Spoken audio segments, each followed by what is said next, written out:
جب عثمانی ترکوں کے پاس کوئی مہمان آتا تو وہ اس کے سامنے قہوہ اور سادہ پانی پیش کرتے۔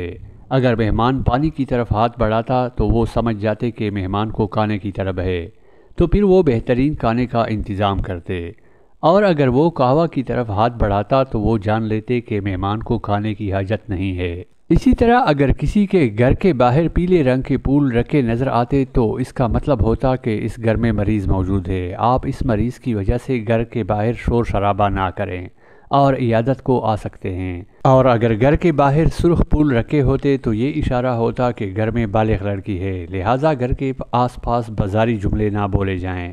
اور اگر آپ پیغام نکاح لانا چاہتے ہیں تو خوش آمدید۔ گھر کے باہر دو قسم کے ڈور بیل گھنٹی نما ہتھوڑے رکھے ہوتے، ایک بڑا ایک چھوٹا۔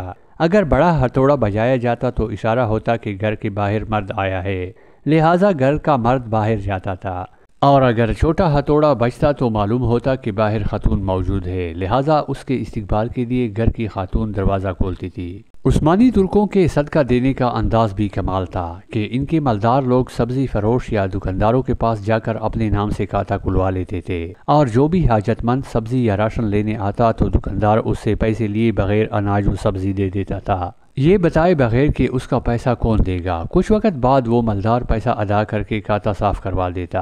اگر کسی عثمانی ترک کی عمر 63 سال سے بڑھ جاتی اور اس سے کوئی پوچھتا کہ آپ کی عمر کیا ہے تو وہ نبی پاک صلی اللہ علیہ وآلہ وسلم سے حیا و ادب کرتے ہوئے یہ نہ کہتا کہ میری عمر 63 سال سے زیادہ ہو گئی ہے، بلکہ یہ کہتا بیٹا ہم حد سے آگے بڑھ چکے ہیں۔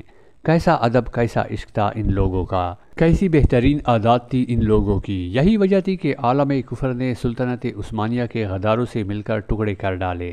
میرا دل کرتا ہے کہ اس ویڈیو کو میں ہر مسلمان تک پہنچاؤں تاکہ تمام مسلمان اپنی تاریخ کو پڑھیں اور پھر سے یہ اصول اپنائیں انشاءاللہ۔ اللہ پاک ہم سب کو صراط مستقیم پر چلنے کی توفیق عطا فرمائے، آمین۔